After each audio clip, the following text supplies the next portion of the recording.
मित्रो, आजच्या या भागामध्ये अष्टांग मार्गातील तिसरा मार्ग सम्यक वाचा या विषयावर आज आपण बोलणार आहोत। सम्यक वाचा कशी असावी, सम्यक वाचेचे फायदे काय असतात, सम्यक वाचा माणसाला कसा आनंददायी करते, इतर अनेक काही उदाहरणं देऊन हा विषय आपण समजून घेणार आहोत। कारण सम्यक वाचा हा विषय इतका महत्त्वाचा आहे कारण आपलं जर जीवन बघितलं तर वाचा म्हणजे बोलण्याशिवाय आपण जगू शकत नाही। आपल्याला दैनंदिन जीवनामध्ये घरी, घराबाहेर, कार्यालयात सर्वत्र आपला संवाद होत असतो, बोलावं लागतं। अशा प्रसंगी आपली वाणी कशी असावी या संदर्भामध्ये तथागत गौतम बुद्धांनी जे वाणीबद्दल काही विचार सांगितलेले आहेत, त्यांचे विचार आणि त्या अनुषंगाने काही उदाहरणं आणि इतर काही ओघामध्ये इतरांचेही काही उदाहरणं आपल्याला देता येतील। तर मित्रो, सम्यक वाचा म्हणजे सत्यवाणी, उपकारक वाणी, योग्य वाणी अशा पद्धतीचे त्याचे अर्थ किंवा त्या संदर्भात सांगण्यात आलेला आहे। तर भगवान बुद्ध आणि त्यांचा धम्म हे बाबासाहेबांचा जो ग्रंथ आहे, त्या ग्रंथामध्ये या संदर्भामध्ये काय सांगितलेलं आहे सम्यक वाचाबद्दल, तर सम्यक वाचा ही कशी असते आणि कशी असावी, वाचा कशी नसावी या संदर्भातही या ठिकाणी सांगण्यात आलेलं आहे। आपण एक लक्षात घेतलं पाहिजे की सम्यक वाचा ही सत्य असेल तेच बोलावे, सत्य असेल तेच बोलावे या संदर्भात अधिक विवेचन सर्वोत्तम भूमिपुत्र गौतम बुद्ध डॉक्टर ह साळुंखे सरांच्या ग्रंथामध्ये देखील या संदर्भात फार छान विवेचन आहे, मी आपल्या समोर ठेवतो। तर ते जे पाहिले आहे ते पाहिले आहे असे म्हणणे, बरं का, इथे जे पाहिले आहे ते पाहिले आहे असे म्हणणे हे सम्यक वाचेमध्ये येते। जे ऐकले आहे ते ऐकले आहे म्हणून सांगणे, जे आठवलेलं आहे ते मला आठवलं ते सांगतो म्हणणे, जे जाणलं आहे, अनुभव घेतलेला आहे, जे जाणलं आहे ते जाणलं आहे असं म्हणणं, या गोष्टी जर कोणाच्या बोलण्यामध्ये असेल, असा व्यक्ती असेल तर त्याच व्यक्तीवर आपण विश्वास ठेवावा, त्याला त्याच्या बोलण्याचंच अभिनंदन करावं असा तथागतांचा संदेश आहे। म्हणजे हा विषय ह साळुंखे सरांनी या संदर्भामध्ये काही टिप्पणी केलेली आहे की ते असं म्हणतात की ज्ञानाची यथार्थता समजण्यासाठी सुद्धा या छान कसोट्या आहेत। या कसोट्या म्हणून आपल्याला एखादा विचार, एखादं ज्ञान तपासून पाहताना सुद्धा ह्या किती उपकारक ठरतात आणि आपले दैनंदिन व्यवहार करणाऱ्या सर्वसामान्य माणसाला सुद्धा अशा पद्धतीने जर आपण बोललो, वागलो तर त्याचे फायदे होऊ शकतात। कारण आपण एखादी गोष्ट स्वतःच्या डोळ्याने पाहिली असेल तर ती मी पाहिली असल्याचे सांगावे, नुसत्या ऐक्यू कर्णोपकरणी आलेल्या गोष्टीला पाहिलेली गोष्ट अशा स्वरूपात ठेवू नये। त्यांचं त्याच विचाराचं साळुंखे सरांनी स्पष्टीकरण देऊन सांगितलेलं आहे। थोडं कसं होतं, आपण एखादी गोष्ट स्वतः पाहिलेलीच नसेल तर कशा पद्धतीने सांगतात बघा, आणि ते खोटं आहे इतरांना पण लक्षात येते। जणू काही आपण तिथं उपस्थित असल्यासारखं माणसं बोलत असतात आणि यामुळं हा माणूस खोटं बोलत आहे असं लक्षात येते. सोनिया गांधी त्या नेत्याला असं म्हणाली, तसं म्हणाली, मग त्या नेत्याला घाम फुटला. आता असं म्हणून थांबतात. म्हणजे जणू काही हा प्रत्यक्ष उपस्थितच होता आणि हा याच्या कानानं प्रत्यक्ष ऐकलेला आहे आणि ते संवाद होताना बघितलेलाच आहे. अशा पद्धतीनं जे सांगितलं जातं ते सम्यक वाचेत येत नाही. बऱ्याचदा काय होतं की एखादी गोष्ट फक्त ऐकलेली असेल तरी ती ऐकलेली आहे असे फक्त सांगावं, बाबा माझ्या कानावर असं आलेलं आहे एखाद्या वेळेस, ठीक आहे. जर सांगण्याची तशी गरज पडली तर सांगावं. डोळ्यानं पाहिले असेल तर हो माझ्या डोळ्यानं पाहिलेले आहे असं सांगणं. एखादी गोष्ट फक्त ऐकलेली असेल तर ती ऐकली आहे जरूर सांगावी, परंतु तिला पाहिलेली अशी गोष्ट म्हणू नये. त्याच पद्धतीने एखादी गोष्ट आपण आपल्या आठवणीने एखादी गोष्ट सांगत असू तर आपण त्या आठवणीने सांगत असल्याचे म्हणावे, परंतु ती गोष्ट आपण जाणलेली आहे असे म्हणू नये. ज्ञानाच्या क्षेत्रात या सीमारेषा जाणणारा मनुष्य अधिक प्रांजळ आणि प्रामाणिक बनतो, अधिक नम्र आणि सहिष्णू बनतो. मुख्य म्हणजे तो अज्ञानाच्या अनेक सापळ्यातून निसटून ज्ञानाच्या अधिक जवळ जातो. अशा पद्धतीनं या ठिकाणी सरांनी स्पष्टीकरण दिलेलं आहे. म्हणजे तथागतांनी त्या काळामध्ये वाणीविषयी एवढं संशोधन आणि एवढे बारकावे मित्र सांगितलेले आहेत. ते बारकावे जर आपण समजून घेतले तर आपल्या वाणीमध्ये खूप सुधारणा होते. एवढंच नव्हे तर आपल्या जीवनात येणारे कटू प्रसंग टळतात, हे देखील या ठिकाणी लक्षात येते. बाबासाहेबांनी तथागतांचा दुसरा विचार या ठिकाणी उद्धृत केलेला आहे, माणसाने सत्य तेच बोलावे. तुकाराम महाराजांचं या संदर्भात एक वचन मला आठवते या ठिकाणी. सत्य असत्यासी मन केले ग्वाही, मानिले नाही बहुमता. बघा कधी कधी काय असते, तुमचं खरं असते पण अफवा समाज एवढ्या पसरवतो ते तुमच्या खऱ्याला खोटं म्हणून प्रस्थापित करण्याचा प्रयत्न करतो. त्यांची एक टीम असते कटकारस्थान करणाऱ्यांची. तेव्हा मग सगळे लोक तुम्हाला खोटं ठरवायला लागतात, तेव्हा तुम्ही भांबावून जाता.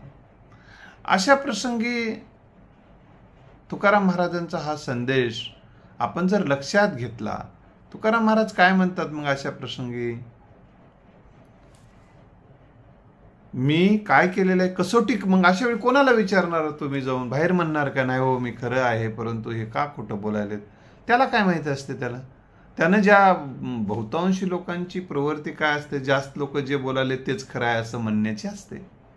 लोक जेव्हा बोलायले ते खरंच असेल असं लोकांचे सर्वसाधारणपणे गैरसमजूत असते. आणि मग त्या लोकांच्या बोलण्यावरच विश्वास ठेवून ते पण लोक तसंच बोलायला सुरुवात करतात.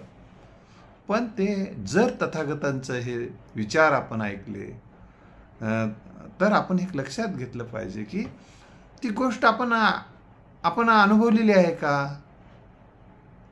मग लोक म्हणतात म्हणून आपण ते म्हणायचं का?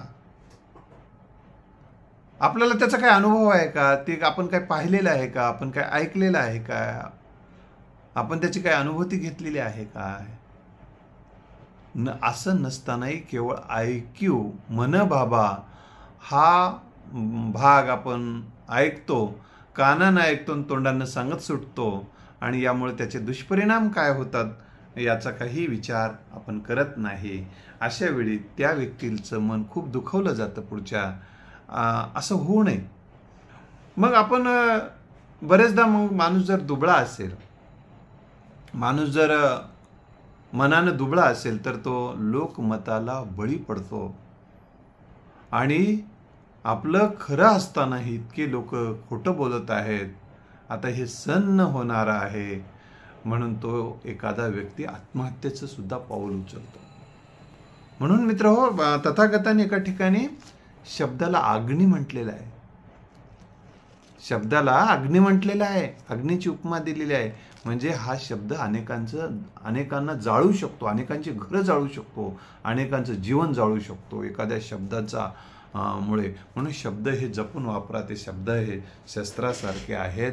कारण एखादा बाण जसा सुटल्यानंतर ते परत आणता येत नाही भात्यातला, तसं आपल्या तोंडातून निघालेला शब्द परत आणता येत नाही. तो दुष्परिणाम करूनच थांबतो. अशी ती त्या शब्दाची अवस्था असते. मग तुकाराम महाराजाबद्दल सांगत होतो. तुकाराम महाराज म्हणतात की अशा प्रसंगी बहुमत जर खोटं असेल, बहुमत जर चुकीच्या गोष्टीवर आधारलेलं असेल, तर आपण त्या बहुमताची तमा बाळगता कामा नये. मग त्यावेळी तुमच्या कोणालाही साक्ष बाहेरच्या लोकांना घेता कामा नये. कोणाला काय साक्ष घेऊन काहीच उपयोगाचं नाही, कारण त्याला ते माहिती नाही. म्हणून बऱ्याचदा माहिती नसणारे साक्षीदार असे वकील जर अतिशय चतुर असतील, अतिशय अभ्यासू असतील, तर त्या साक्षीदाराला खोटं पाडतात न्यायाधीशाच्या समोर. कारण त्याला तर अनेक बाजू कळतच नाही. उगा एकानं पैसे देतो किंवा काहीतरी लाभापोटी लोभापोटी एखादा साक्षीदार होतो, त्या घटनेचा साक्षीदार नसतो तो, पण त्याला बारकावे काहीच कळत नाही. मग वकील अशा पद्धतीची भाषा वापरून त्याला खोटं पाडतात. म्हणून खरं ते खरं आणि खोटं ते खोटं असते. बऱ्याचदा खरं असं म्हणतात माणसं, खरं सहजतेनं बाहेर निघून जाते, सहजतेनं. असंही एका ठिकाणी म्हटलेलं आहे खऱ्याबद्दल आणि खोट्याबद्दल असं बोलताना. खोटं एक अशी गोष्ट आहे, त्याचं तोंड पांघरायला गेलं तर पाय उघडे पडतात, आणि पाय पांघरायला गेलं त्याचं तोंड उघडं पडतंय. म्हणून खोटं हे लपत नाही, अशा पद्धतीचा विचार एका ठिकाणी म्हणलेला आहे. असंही एका ठिकाणी म्हटलेलं आहे की सत्य परेशान हो सकता है, सत्य परेशान हो सकता है लेकिन पराभूत नहीं. म्हणून तुम्ही सत्यमेव जयंते हे तत्व आपण बाळगलं पाहिजे. हाच विचार तथागतांच्या याच्यामध्ये आहे. आणि तुकाराम महाराज म्हणतात की बाबा तुम्ही तुमच्या मनाला साक्षी ठेवा. एखादी गोष्ट तुम्हाला माहिती आहे ना, एखादी गोष्ट तुम्ही केली नाही, मग दुसऱ्यांचं काय असायला प्रमाणपत्र घेता. असा पद्धतीचा तुकाराम महाराजांचा हा जो संदेश आहे, आपण जर लक्षात ठेवलं, म्हणून खरा की खोटा हे तुम्ही तुमच्या मनाला साक्षी ठेवून सांगा बस. बऱ्याचदा काही जण म्हणतात, हे परमेश्वरा तूच बघ रे, मी तर खरा आहे, मी तर ते काही केलेलं नाही, मी तसं बोललेलो नाही, तरी हे बोललेलं म्हणतात, यांना क्षमा करून टाकतात. म्हणून ते स्थिर राहतात, अस्थिर होत नाही. एकदा असा एक प्रसंग सांगितला गेला एका साधूविषयी, एका महात्म्याविषयी. तो महात्मा प्रवचन देत होता, आणि महात्मा प्रवचन देत असताना त्याला बदनाम करण्यासाठी त्या महात्म्याला त्यांच्या महात्म्याच्या विरोधात एक कटकारस्थान करणाऱ्याची फळी नेहमीच असते. नायकांच्या विरोधात खलनायक असतातच, ही सत्यता आपण लक्षात घेतली पाहिजे. मग त्यांना खोटं ठरवण्यासाठी एका बाईला तयार केलं, आणि त्या बाईच्या पोटाला अशा पद्धतीनं मधातून चिंध्या घालण्यात आल्या, आणि तिचे पोट निघाल्यासारखं दाखवलं. आणि ती बाई आली आणि म्हणाली की तुम्ही प्रवचन देत आहात ना, तर ते माझ्या पोटामध्ये जे बाळ वाढते आहे ते तुमचं आहे. अशा वेळी तिथं प्रवचन ऐकणारे अतिशय गोंधळून गेले. अरे असं? मग तेव्हा तो जो महापुरुष होता, तर त्या महापुरुषाने सांगितलं की शांत राहा आणि तपासा, शांत राहा आणि तपासा. मग त्या बाईला तपासण्यात आलं, तिच्या पोटामध्ये चिंध्या निघाल्या मित्रांनो. म्हणून अशा प्रसंगी जेव्हा तुमच्यावर खोटे आरोप होतात, तेव्हा तुम्ही गडबडून जाऊ नका. त्या आरोपाची सत्यता तपासून पहा, अशा पद्धतीनं बोला. तर या ठिकाणी तथागताने या ठिकाणी असंही सांगितले पुढं, सत्य तेच बोलावे, असत्य बोलू नये. माणसाने दुसऱ्याविषयी वाईट बोलू नये. आता माणूस वाईट का बोलते? बऱ्याचदा त्या व्यक्तीबद्दल आपले जेव्हा गैरसमज होतात त्यावेळेस एकदा वाईट बोलते, किंवा तो एखाद्या जातीचा आहे किंवा धर्माचा आहे, ती मला जात आवडत नाही, ती धर्म आवडत नाही, मग त्या जातीचा आहे, मग मला ते आवडतच नाही, मग त्याच्याविषयी कटू बोलायचं, वाईट बोलायचं, म्हणजे अशा पद्धती द्वेषातून बोलायचं. हे वाईट बोलणं द्वेषातून येते, गैरसमजातून येते. कधी कधी द्वेष आणि गैरसमजाबरोबरच त्याला पराभूत करण्यासाठी त्याची प्रतिमा मलिन करून आपली प्रतिमा स्वच्छ करायचं आणि जनतेला आपल्याकडे खेचायचं. म्हणून तुकाराम महाराजांची प्रतिमा मलिन करण्यासाठी सालो मालो मंबाजी भट हे कटकारस्थान करायचे, परंतु ती प्रतिमा मलिन झाली नाही. हे बघा, सत्य याच्या अगोदरच सांगितलं ना, सत्य परेशान हो सकता है लेकिन पराभूत नाही. हिऱ्याला कितीही लोखंड म्हणून सांगितलं तर हिऱ्याला कितीही लोखंड म्हणून लोकांनी जरी अपप्रचार केला तर हिरा असतो. त्याला कधीतरी हिऱ्याची पारख करणारी माणसं त्याला भेटतच असतात. आणि लोखंडाला कितीही त्याच्या सोबती किरायाचे घोडे जर आपण निर्माण करू नये, ची किती कौतुक करायला लागलो त्या लोखंडाचं, हे हिरा आहे म्हणून, तर लोखंड कधी हिरा होत नसतो. ही गोष्ट ज्याला लक्षात येते ते सत्याच्या दिशेनंच बोलतात, म्हणून सत्याच्या दिशेनं वागतात. ही प्रतिमा कोणाची मलिन केल्यानं मलिन होत नसते मित्रांनो. काही जणांना असं वाटते की याच्याबद्दल आपण गैरसमज पसरवून द्यावं, आणि मग यानं गैरसमज पसरलं की हा माणूस लहान होऊन जाईल. असं झालं असतं तर गैरसमज पसरल्याने किंवा निंदा केल्याने, त्याचा अपप्रचार केल्याने जर या देशामध्ये माणसं लहान झाले असते तर या देशामध्ये एकही महापुरुष झाला नसता.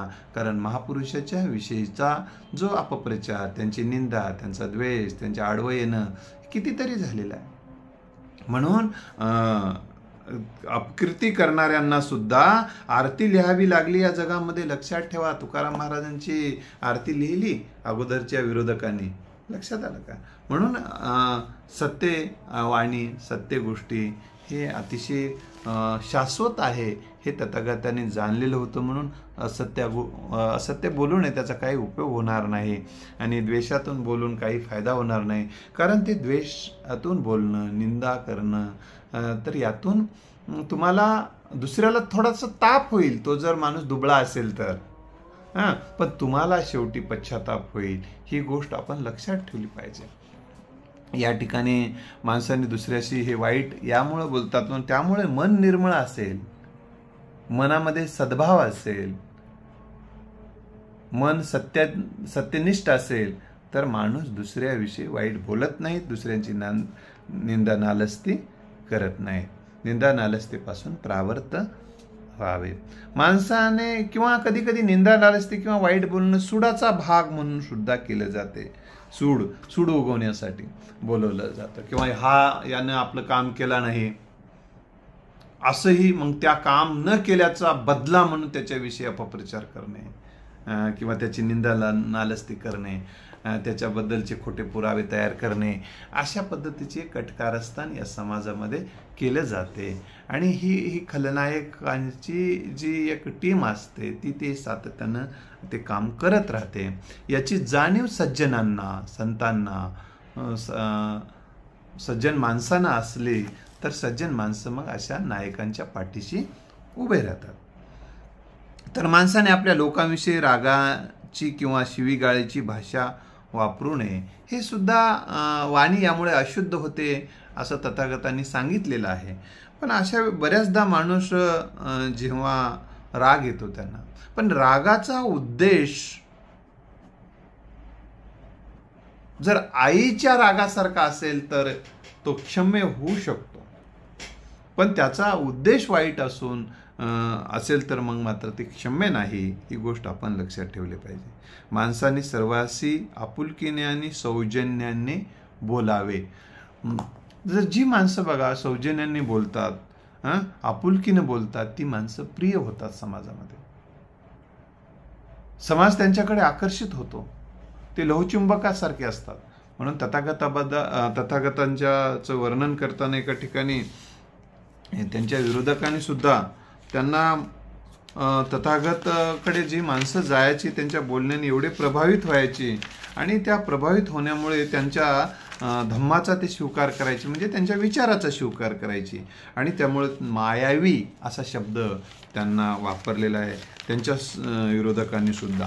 ही गोष्ट आपण लक्षात ठेवली पाहिजे की ही लोक त्यांच्या प्रेमात पडतात, गोडवाणीच्या प्रेमात पडतात. कारण विंचवाचा कोणी मुक्का घेत नाही, पोपटाला जवळ करतात माणसं. कारण ज्याच्या विष बाहेर पडते त्याच्या जवळ कोणी येत नाही.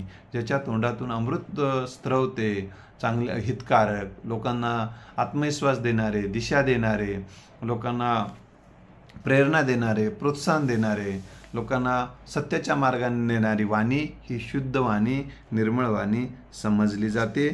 दुसरी शेवटचा मुद्दा या ठिकाणी सांगेल, माणसाने अर्थहीन मूर्खपणाची बडबड करू नये असे बोलणे समंजसपणाचे असावे, मुद्देसूद असावे, असं एका ठिकाणी या ठिकाणी सांगितलेलं आहे. तथागतांचाच हा विचार आहे, बाबासाहेबांनी उद्धृत केलेला आहे. तर बऱ्याचदा आता मूर्खपणाची बडबड म्हणजे काय, ती अज्ञानावर आधारित असते, ज्याचा काही असंबंधावर आधारित असते, ज्याचा काहीच उपयोग नाही, ज्याच्याशी आपला त्या प्रसंगाशी, त्या घटनेशी, त्या व्यक्तीशी आपल्याला काही माहीत नाही, काही संबंध नाही, तरी बोलत राहणं, ती व्यर्थ बडबडीत येते. त्याचा काही अर्थहीन म्हणजे ज्याचा काहीच उपयोग नाही. म्हणून मित्र, आणि या संदर्भामध्ये बऱ्याचदा काय होतं की आपण जे शब्द वापरतो तरी शब्द योग्य असून चालत नाही, त्याचा परिणामही योग्य असावा लागतो शुद्ध वाणीसाठी. आता एका पालकाने आपल्या मुलीला सांगून ठेवलं होतं, बेटा की आपल्या घरी कोणी आलं की त्यांना काय सांगायचं, काय सांगायचं बाबा म्हणली तिनं, लिहूनच द्या म्हणली मला. तर त्या बाबांनी त्याला, तिच्या पप्पानी, बाबांनी, वडिलांनी लिहून दिलं की कोणी आलं तर आपल्या घरी तर या, बसा, पाणी घ्या, बाबा घरी नाहीत, काही निरोप आहे का, अशा पद्धतीनं बोलायचं बेटा.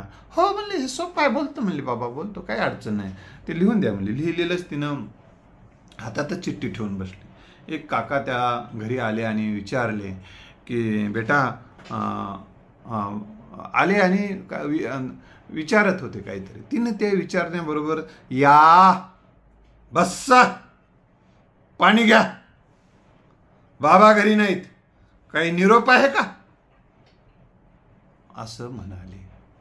तो व्यक्ती बसलाही नाही, पाणी घेतलं नाही आणि नाराज होऊन परतला. परतून येत असताना त्या मुलीचे वडील त्या माणसाला भेटले आणि मग त्यांचं बोलणं झालं. घरी गेलो होतो. मग मुलगी होती ना आमची, सुसंस्कारित मुलगी, कसं छान बोलली ना, या, बसा, पाणी घ्या, काही निरोप आहे का, असं म्हणाली असेल. हो म्हणाली. म्हणलं मग तुम्हाला नाराज व्हायचं सारखं काय झालं, नाराज दिसताय. ती म्हणाली, तुम्ही म्हणाला तसंच म्हणाली, पण म्हणण्याची जी पद्धत होती ती वेदनादायी होती. मित्र, त्या मुलीने ते बोललेलं सुद्धा रेकॉर्ड करून ठेवलेलं होतं. मग ते पप्पा आणि बाबा ते घरी गेले आणि विचारले, बेटा तो एक काका आले होते, त्यांना तू काय म्हणालीस. काय म्हणालो, हे बघा ऐका म्हणली. तर ते वडिलांनी ते रेकॉर्डिंग सुद्धा ऐकलं आणि ते शब्द जसेच्या तसेच होते, परंतु त्याचा परिणाम अपायकारक होता. म्हणून शुद्ध वाणी शुद्ध ती मधुर असावी, गोड असावी, असं तथागताने यामुळेच सांगून ठेवलेलं आहे. जसं शुद्ध पाण्याने रोग होतात, अशुद्ध पाण्याने रोग होतात, तसं अशुद्ध वाणीनेही माणसापासून दूर जातात. माणसं शब्दानेच पेटतात घरे आणि दारेही, असं एका कवीनं म्हटलेलं आहे. माणसं शत्रुत्व निर्माण होते, युद्ध होतात, घटस्फोट होतात. मित्र, की कोर्टामधील अनेक ज्या काही केसेस असतात त्या बहुतांशी केसेसमध्ये सुद्धा आपल्याला असं जाणवतं, कौटुंबिक किंवा इतर काही, की त्यामध्ये बोलणं चुकीचं होतं. त्या चुकीच्या बोलण्याचा परिणाम म्हणून ते प्रकरण वाढत गेलं आणि ते खून खराब्यापर्यंत गेलं किंवा एखादे नुकसान करण्यापर्यंत गेलं किंवा फारकतीपर्यंत गेलं.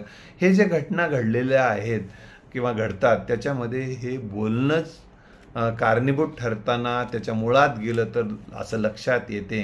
किंवा मी जेव्हा समुपदेशन करत असतो, अनेक जण माझ्याकडं सल्ला घेतात तेव्हा, तर त्याच्या मुळात गेलं तर ते एकमेकाशी जे बोलणंच त्यांच्या मनाला वेदना देणारं होतं आणि त्या मनाला वेदना देणाऱ्या बोलण्यामधून ते दुरावा निर्माण झाला, दुराव्यातून गैरसमज निर्माण झाले, मग एकमेकाच्या विरोधात माघाऱ्या बोलणं सुरू झालं आणि मग दुरावा माघाऱ्या बोलणं, मग त्याच्यातून दुराव्यातून राग, त्यातून द्वेष, मग द्वेषातून मग मग तसं बोलते का, तिनं असं बोलते का, त्यानं असं बोलते का, त्याचा परिणाम म्हणून मनात राग साचत गेला, द्वेष साचत गेला आणि त्याचा दुष्परिणाम म्हणून कधी कधी खून खराबाई झालेल्याचे प्रसंग आहेत. मित्रो, ही वाणी जर अशुद्ध असेल तर जीवनाची दुर्दशा करत असते.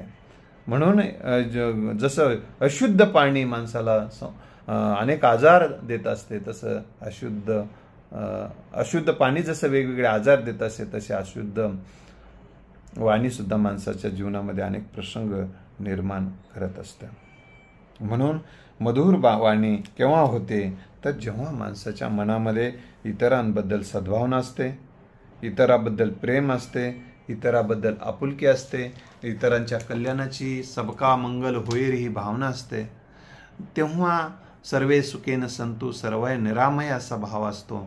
तेव्हाच वाणी शुद्ध होत असते. शुद्ध भावना, शुद्ध विचार, शुद्ध कल्पनातून शुद्ध वाणीचं रूप येत असते. तर ह्या अशा पद्धतीनं वाणी आणि ती सकारात्मक दृष्टिकोन असेल तर वाणी शुद्ध व्हायला मदत होते. म्हणून सम्यक दृष्टी जर असेल तर सम्यक वाचा सुद्धा निर्माण होते. म्हणूनच तथागतांनी पहिलेच जे मार्ग सांगितलेले सुखी जीवनाचा, समृद्ध जीवनाचा, दुःखमुक्तीचा, ते सम्यक दृष्टी म्हणजे सत्यदृष्टी, योग्य दृष्टी, आणि त्यातूनच मग हा सुद्धा दुसरा जो तिसरा भाग जो आहे तो आज आपण बघत आहोत ते म्हणजे सम्यक वाणी. आणि सम्यक वाणी जर नसेल तर मित्रांनो, तर तुमच्यावर तुम्ही अविश्वसनीय व्यक्तिमत्व म्हणून राहता. एक व्यक्ती सतत सातत्यानं सांगायचा की लांडगा आला, तर लांडगा काही येत नसायचा, लोकांची फसवणूक व्हायची. एके दिवशी खरंच लांडगा आला आणि त्या व्यक्तीला खाऊन टाकला, कोणीच गेलं नाही मदतीला. म्हणून तुमच्यावर कोणी विश्वास ठेवत नाही. म्हणून हे विश्वास बनून काही राजकारणी माणसं इतकं काही आश्वासनं देतात की त्यांच्या आश्वासनाचा खोटेपणा इतका वाढलेला असतो, त्या व्यक्तीची फेकू म्हणून प्रतिमा तयार होते. आणि मग ते काही पण खरं पण सांगितलं तर लोक मग विश्वास ठेवत नाहीत. मग त्याचा परिणाम म्हणून तुम्हाला पराभवाला सुद्धा सामोरं जावं लागतंय. लोक नाकारतात. ही गोष्ट आपण लक्षात ठेवली. पण सत्यमेव जयते जे सातत्यानं सांगितलं जातं ते यामुळेच. मित्रो, तेरा मंगल मेरा मंगल सबका मंगल होए रे. ही भावना, ही सद्भावना, ही प्रार्थना आपल्या मनामध्ये रुजली. सर्वांचं कल्याण कर, सगळ्यांचं भलं कर, ही प्रार्थना मनामध्ये रुजली. सर्वे सुखेन संतु सर्वे निराम ही भावना रुजली. आता ईश्वात्मके देवे तेने वाग्यज्ञ तोषावे, तोषोनी मज द्यावे पसाये दानये. खळांची व्यंकटी सांडो तया सत्कर्मी रती वाढो, भूता परस्परे जडो मैत्र जीवांचे हे मित्रत्व एकमेकाशी जुळलं सर्व बद्दल तर मित्र वाणी सुद्धा मधुर होते, वाणी सुद्धा गोड होते, मग एकमेकाचं बोलणं माणसाला आवडते. तुकाराम महाराजांनी सुद्धा एका ठिकाणी म्हटलेलं आहे की मनी वसे त्याचे आवडे उत्तर समाचार घ्यावा ऐसे वाटे. जर एखादा व्यक्ती प्रेमामुळे आपल्या मनात बसलेला असेल तर त्याचं कसं आहे काय नाही असं आपल्याला विचारपूस करा वाटते. मनी वसे त्याचे आवडे उत्तर, मग त्याचं बोलणं सुद्धा आवडते. म्हणून एकमेकाविषयी प्रेम निर्माण करणं, सद्भाव निर्माण करणं, प्रेमाने जगाला जिंकता येते असा तथागतांचा विचार, महापुरुषांचा विचार आपण जर ऐकला तर आपल्या वाणीतले बरेचसे दोष दूर व्हायला कमी होतील. जी वाणी निंदाजनक आहे, जी वाणी इतरांना अपकारक आहे, इतरांना मध्ये दुरावा निर्माण करणारे, माणसामध्ये फूट पाडणारे, घरं फोडणारे माणसं जसं आहेत तसेच मित्र तोडणारी जी माणसं आहेत त्यांची वाणी म्हणजे जी विघटित करणारी वाणी आहे ती अशुद्ध समजली जाते. आणि लोकांना संघटित करणारी, एकत्र आणणारी, माणसं जोडणारी माणसं जोडणं म्हणजे देश जोडणं आणि माणसं तोडणं म्हणजे देश तोडणं असते. मित्रांनो, आपण इतरांना समाविष्ट करून घेऊ शकलो नाही की इतरांमध्ये प्रेम निर्माण करू शकलो नाही, इतरांना समाविष्ट करून घेऊ शकलो नाही किंवा हे तेव्हा ती माणसं दूर जात असतात किंवा इतरांबद्दलचं आपल्याविषयी जेव्हा गैरसमज दूर होतात त्यामुळे देखील माणसं दूर जातात. म्हणून माणसाबद्दलचा झालेला गैरसमज दूर करणारी वाणी ही शुद्ध वाणी, चांगली वाणी असते. या संदर्भामध्ये आपण जितका होईल तेवढा वाणीचा योग्य वापर, प्रेरणादायी वापर, सकारात्मक वापर आणि समाजाच्या हिताचा वापर जर करत गेलो तर समाजाचं हित होते. बऱ्याचदा कधी आपल्याला संयम ठेवणं अतिशय गरजेचं असते. बऱ्याचदा आपल्याबद्दल वाईट बोललं जातं, जेव्हा आपलं नको ते आरोप केले जाऊ शकतात तेव्हा माणसाचा संयम सुटतो आणि अशा वेळी मग माणसाच्या तोंडून नको ते शब्द नको ते जातात. म्हणून वाणीवरचा संयम हा सुखाला प्राप्त करतो असं सांगितले. अशा वेळी वाणी संयमानं वापरणं अतिशय गरजेचे असू शकते. त्यावेळेस आपण संयम राखणं अतिशय गरजेचं असते आणि संयम हे सामर्थ्याचं लक्षण असते आणि सामर्थ्यवान माणसं संयम राखू शकतात. आपल्यामध्ये ते संयम असावा तरच आपण बऱ्याचदा मग पश्चातापाचे प्रसंग आयुष्यामध्ये येणार नाहीत. बऱ्याच जणांची वाणी इतकी छान असते. आपण अनेक महापुरुषांची वाणी जर बघितली तर त्यांचं लोक कित्येक तासनतास ऐकत राहतात. अशा महापुरुषांचा अभ्यास आपण केला, सद्भावनेचा अभ्यास केला, सद्विचाराचा अभ्यास केला, शुभसंकल्पाचा अभ्यास केला तर तुम्हाला सांगतो वाणीचं महत्त्व अनेकाने ओम शांतीचा मध्ये जे लोक जातात, ओम शांतीचे विचार जे ऐकतात तर त्या ठिकाणची ते सुद्धा या वाणीचं अतिशय चांगलं महत्त्व सांगतात. अशा अनेक महापुरुषांनी हे जे वाणीचं महत्त्व सांगले. तथागतांच्या या वाणीचा आपण आता विचार केलेला आहे आणि अनेक संदर्भ दिलेले आहेत. हे जर आपल्याला आवडले असतील तर आपल्याला विनंती आहे आपण इतरांना पाठवून सहकार्य करा. धन्यवाद.